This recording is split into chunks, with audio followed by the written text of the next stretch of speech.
மனுஷ லைஃப் எவ்வளோ மாறுதுல்ல ஒரு செகண்ட்ல. என்ன வேணா பண்ணிடலாம். ஆனால் அந்த லவ்வுக்கு ரொம்ப கஷ்டம்ப்பா. ஒரு ஒரு 100 பேர் அடிச்சுட்டு வராங்கன்னா கூட அடிச்சுட்டு வந்துடலாம். ஆனால் அந்த லவ் அது பண்ண முடியும். என்ன செஞ்ச பக்கத்தில் உட்காந்துங்களா என்ன செஞ்ச ஒன்று சொல்லணும்.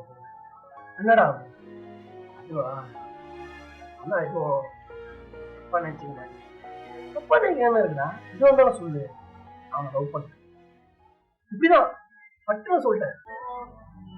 வந்து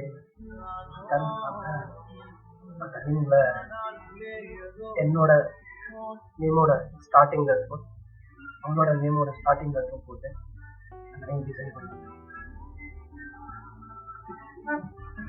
எனக்கு என்ன சொல்றது. ஐயோ அதை வந்து எக்ஸ்பிளைன் பண்ணவே முடியாது.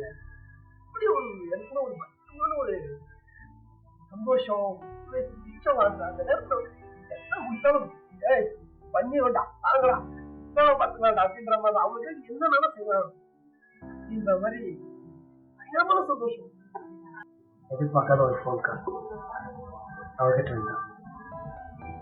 ஃபோன் அட்டன் பண்ணி கால் வந்துச்சு. அப்பாவுக்கு ஆக்சிடென்ட் ஆயிடுச்சு அப்படின்னு சொன்னாங்க. அவங்களால பேச முடியல. அவங்க அப்பா இறந்த ஒரு மிகப்பெரிய ஒரு துக்கத்திலேயே அப்படியே ஒரு மாதிரி ஆகிப்போம். டக்குன்னு அவங்க ஃபேமிலியில் அதை பார்க்க ஆரம்பித்தாங்க. பையனை பார்த்தாங்க. ஒரு கல்யாணமும் ஆயிடுச்சு. அது முடிஞ்ச 3 மாதம் ஆயிடுச்சு. நானும் இப்போ பரவாயில்ல. இருந்தாலும் லவ் பண்ணல. அந்த விஷயம் நம்ம எங்க ஒரு வீட்டில் நடந்து போனாலும் அவங்க கூட சேர்ந்து நடந்து போனோம். அவங்க கூட ஒன்றா உட்காந்து சாப்பிட்டாங்க காஃபி, அவங்க கூட ஒன்றா உட்காந்து பார்த்துட்டு எல்லாமே நம்ம ஞாபகப்படுத்திக்கிறோம். இப்போ மட்டும் இல்லை, 40 வருஷம் கழிச்சு எல்லாரும் கூட சொல்றதான் லவ் பண்ணுங்க. பட் லவ் எந்த ஒரு சூழ்நிலையும் எதுக்காகவும் விட்டு கொடுக்க அந்த லைஃப் ரொம்ப நல்லா இருக்கும். விட்டு கொடுக்கறதுனால ஒண்ணுமே கிடைக்காது.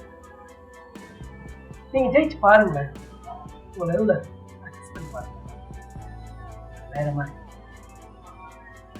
ஸோ இதுதான் என்னோட கடைசி அட்வைஸ்னோட சொல்ல மாட்டேன். அவ்வளோ